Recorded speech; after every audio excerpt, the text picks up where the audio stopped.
Good afternoon, everyone. My name is Janice Singh. I'm the managing attorney here at Campos Law Firm. And today we got two attorneys here, attorney Jonathan Bell and attorney Caitlin Johnson joining us today. Thank you so much for joining us.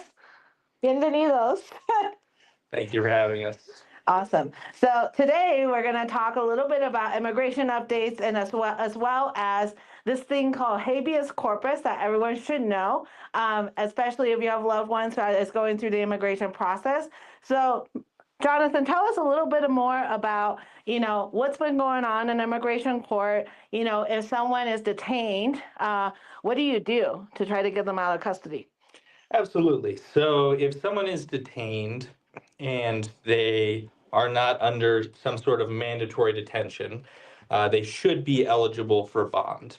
However, about 6 months ago, the government changed its interpretations on the Immigration Nationality Act, or the INA, and they made it so that individuals who came into the country without inspection, so without a visa, were presumptively ineligible for a bond. And the bond is the only way to get someone out of detention without ICE releasing them for discretionary reasons, which they are not doing right now. Okay. So this made it very difficult to get many people out of detention, and impossible. So we had to turn to something that's known as habeas corpus. And habeas corpus is a area of the law that has existed even before the United States and comes from the English tradition of someone being wrongly in custody. So what we can do is we can ask the federal courts to do a ruling to require certain procedures to allow them to be released. Okay. So let's say someone is in detention. You say you're going to file this thing called the habeas corpus. What can family members expect about the process? Like, how long is that going to take? Yeah, so at this point, we can write a habeas in, I would say, about a week. If someone is detained, especially here in Aurora, we've become very familiar with the language needed, and our team has become experts in writing the habeases. So it can take us as little as a week to write one of these habeases. The process right now is taking, I would say, around a month to a month and a half to complete the whole process. In the federal system, it does depend on which judge or magistrate is assigned to the case.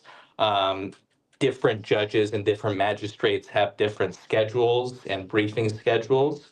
So it can depend, but I would say on average, the whole process takes between about a month and a half to 2 months to get a final ruling, and then get hopefully a bond hearing. Okay.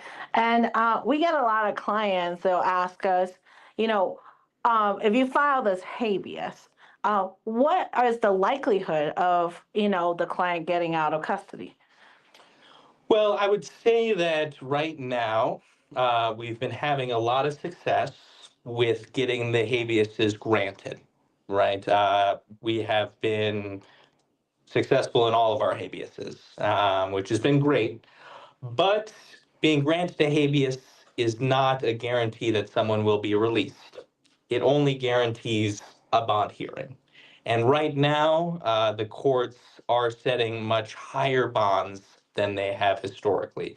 A year ago, we saw bonds between $1,500 and $10,000, and 10,000 would have been a very high bond. These days, it feels like 10,000 is kind of the baseline, and we're seeing much higher numbers. So I do like to set expectations that the habeas right now oftentimes is the only way to get a bond hearing, but it's not a guarantee that the person will be released or that there'll be a low bond. Okay. And you mentioned that you won a couple of these habeases. Can you, or Caitlin wants to describe, can you guys tell us a success story that you guys have had in the last couple of weeks? Yeah. So I've written a few habeases. We've had a client that's been in detention a very long time. Probably, oh gosh, going on, not good at math, probably like 6 months, at least 6 months, if not longer. And we're seeing a lot of attempts by DHS to circumvent lawful asylum processes. And so it really is a race against the clock. So one of, recently, and I think in the past week, we've had about 3 habeas wins. One of them was for a client that had been in detention for over 6 months as case law was getting decided, and they did grant him a bond hearing. Unfortunately, like Jonathan mentioned, the bond was set very high, but it was a race against the clock as they were trying to, kind of circumvent the lawful pathways processes. But we were able to get a habeas ruling in time to get a bond hearing before they were able to do that. So we've been seeing a lot of favorable rulings on the habeases for us. Just once it gets back to the trial court, it's really in the trial court's discretion what they set bond at. But we've had a number of habeas wins. Okay. And then some of our clients or their families would ask, is there ever an instance where people get just straight up released without a bond? Have you guys had success stories about that? So far, we have not had an instant release. However, we do have a few habeases that have been submitted that are still processing where the individuals have had bond hearings previously. And so we're hoping in those instances that where we've requested the release the relief that they be released immediately, that does happen. I had a client who was ordered straight released. It had to do with the fact that the detention was unlawful. He was going to a nice check-in appointment, and they detained him there without a warrant to do so. And so that was challenged in the habeas, as well as them saying he wasn't eligible for bond under this hurtado ruling that's since been vacated, thankfully. But we'll see what courts do with that. However, the court did issue a straight release order, ordered him to be transported back to his home state and released within 36 hours of the habeas ruling. Another thing that happens when we do these habeases is the federal court requests a status update within a matter of a week or two after the bond hearing is held about whether courts are complying. And I have seen courts, if the lower court is not complying with the orders, order a straight release as like a sanction against the court. So we're not seeing it very often. I think it's being used sparingly, especially in our jurisdiction, but it is happening. Okay. Has there been any updates in the courts in the last week or two about detention and bond and release that you would like to share so the community is aware? Yes. So the most important case right now in terms of bond is a case called Maldonado Batista, and it's in California in a district court. And the district court this week issued an order of enforcement of judgment, which means that they said that the government was not properly following their orders and was very explicit in their enforcement this week. And they overturned the case from the Board of Immigration Appeals that had made it so that individuals who entered without inspection were ineligible for bond. So it was definitely a huge win. And it is very recent, but it's a great step forward in terms of allowing individuals who entered without inspection to be granted bond. I had a bond hearing yesterday, which the case was decided on Wednesday night, and I received the email about this case Thursday morning, and I was actually heading to some bond hearings. So I was quickly scrambling to read the case and, read through it quickly, but I got to the bottom of the order where it said it vacated that decision. And I did a little celebration and had a bond hearing and was granted bond. And so it was a great win. The client was very excited that we were able to get him bond. So it was great. Wonderful. So for the viewers at home, can you break it down for us? So who now can get bond? Yes, so it is a very specific class of individuals known as the Bautista class, which is a three-part. The first is that you entered without inspection, which means that when you crossed the border, you did not um, go to a port of entry, is the legal term, which is basically a border crossing where there's border agents and you didn't present yourself there. And the second category, or the second factor, is that you were not detained or arrested at the border. So as long as you didn't encounter any law enforcement while you were crossing the border, that's fine. And then the third category is that you're not under some other mandatory detention, which really boils down to certain serious crimes. So as long as you entered outside of a port of entry, you were not arrested or detained at the border, and you have not committed very, very serious crimes, then you're eligible under this new ruling for a bond. Wow, that's a great win for all of us. So let me ask you this: what is the difference between, if you just go, if one of our clients just decided to ask for bond on their own versus getting an attorney? What difference does that make? It makes a huge difference.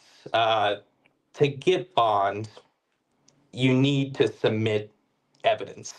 And this evidence includes proof that shows your time in the United States, your family ties, letters of support, your criminal record, things that need to be gathered and submitted in a certain way to the court that makes it easier for them to make a determination. Because at the end of the day, it's much better for the judge to be going into a hearing having a concept of I'm going to grant this person bond because I've reviewed their file already. So for example, yesterday at the bond hearing, it was very short because my client had been in the United States for over 25 years.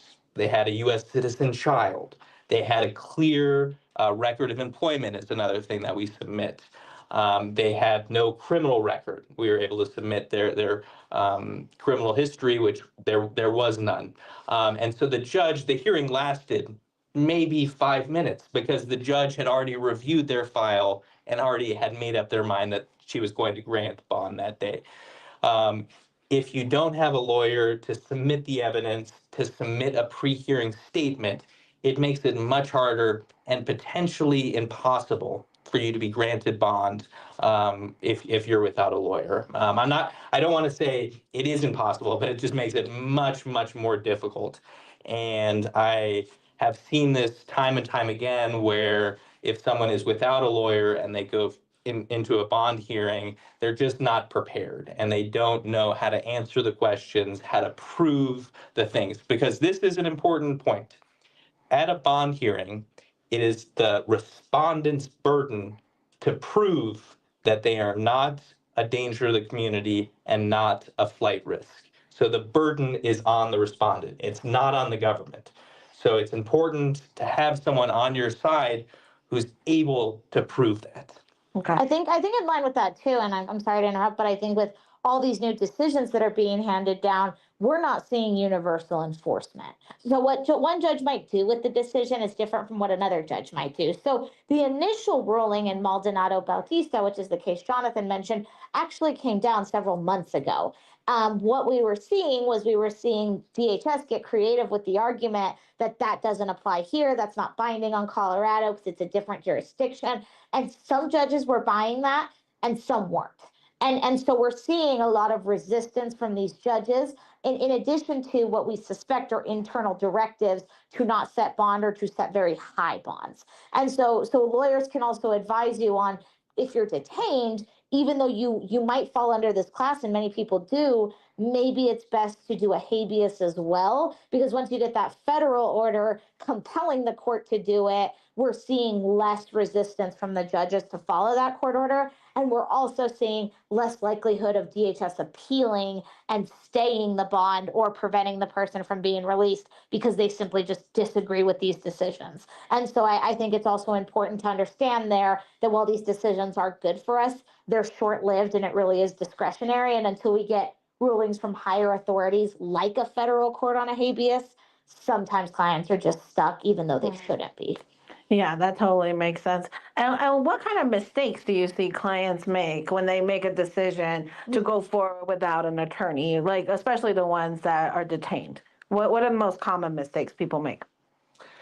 I would say that they don't understand the need to submit the evidence, and then the court will ask them about their employment history, about their tax history, about their family, potential family members that might be U.S. citizens or permanent residents. And it's one thing to say something in court, and it's another thing to provide evidence to the court that proves these things. And if you don't go in with someone that has an understanding of all the factors that need to be proven in order to show that you are not a flight risk and not a danger to the community, it can be very overwhelming. And bond hearings, just like any other hearings in a court, can be very nerve-wracking. And I've seen people just get very nervous, struggle articulating their story, which is why it's so important to have someone on your side that's your advocate, right? Who is able to be calm, collected, and clear with the court, and able to prove your story. And you don't want to get into a situation where you get overwhelmed with legal jargon, and have someone to cut through all that and get to the point. And typically people only get one shot at bond. And so if you go by yourself and then the court says you didn't prove it, because it is your burden, and then you hire an attorney, that attorney may now be prevented from requesting another bond. We don't see bond redetermination very much. Another thing is we just simply don't expect the layperson, the person on the sidewalk, the people in detention that are affected by these decisions to be versed in what's happening in the court, because oftentimes we're one of the first people to know what's happening. And so it's when you go into court and you're questioned. A couple of weeks ago, a judge was questioning people that didn't have an attorney about how this Maldonado decision applied to them. Most of these people don't know what Maldonado is. They don't know the nuances. They don't know how to make that analysis. And if you can't, judges can just say, well, you haven't met your burden, bond denied, and that may be your last chance. Right. That's a really good point. And then for folks at home who aren't detained, but they're really afraid because of their immigration status, what advice would you offer them from, potentially preventing them from getting detained? I think my number one advice is to be proactive, to contact an attorney, to find out where your immigration case is at and find relief. Because I'll tell you, it's a lot better to have relief started and the process going rather than getting detained and waiting for that to start the process. Because oftentimes certain reliefs become very difficult and sometimes impossible to proceed with when you are detained. So it's important to get the process going now, contact an attorney, get a consultation, which are free here at Campos, to learn about potential reliefs and get the process going, because you don't want to wait for something bad to happen and you get detained, and then we're having to have very difficult conversations in the detention center. It's much more pleasant to have a consultation here in the office rather than having a difficult conversation in the detention center. Great. Do you find it pretty common that people walk in and they don't realize that they have an avenue of relief, or they could get status through another way? Is that pretty common? Yeah, I'd say a lot of people, there's a lot of avenues of relief.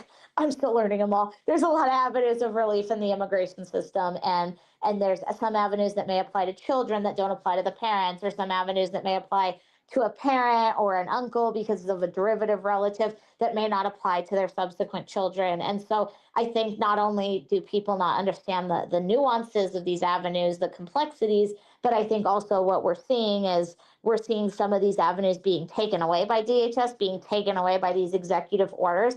And so we may be able to advise you on an alternate avenue that you may not know about. And so I would say, yeah, there's avenues like cancellation of removal that a lot of clients aren't aware of. There's avenues, the most common ones I think people are aware of are the I-130s or the petition to adjust. But I think there's a lot of avenues, and I think people sometimes start the process too, and then they don't finish it because it's not just doing the I-130 and you're done. You have to do the I-130 and then go through a separate process once the I-130 has a preliminary approval to actually do that adjustment. And so I think a lot of people don't understand that, and they can get caught in a very complex area of law that's constantly changing. And lawyers, the lawyers here especially, but lawyers are going to be up to date on that. Yeah. Excellent, excellent. And then Jonathan, you mentioned that we do consultations for free, right? Yes. Okay. Can you tell us a little bit about how our pricing works for immigration cases? Yes, so for immigration cases, we have flat rates for the different processes. So whether it's a application for cancellation of removal, or an application for a T visa, or a juvenile visa is one. And I was going to say earlier, a juvenile visa, many people don't know this, but it's anyone under 21. So oftentimes, we think juvenile, young person, but if you're 18, 19, 20 years old, it's important to come and have a consultation to understand if you might qualify for a juvenile visa, because those are ones that process very quickly and are under regulation to process. Back to your point about fees, we charge flat rate fees for all of our services. So upfront, you know what you're paying. You're not getting into a situation where there's billable hours and things can add up. So it's a much more clear understanding of what you're going to be paying. And we do have payment plans. So it's important to just come and have a consultation with us, which is free. And then we can find out both the best options in terms of relief for you, and then how to figure out your payment schedule as well. Okay, excellent. Thank you guys so much for coming and talking with us today. If you have any immigration trouble, don't wait, be proactive and come to us today. We offer free consultations, and thank you guys so much for watching, and we'll see you next week. Thank you. Bye.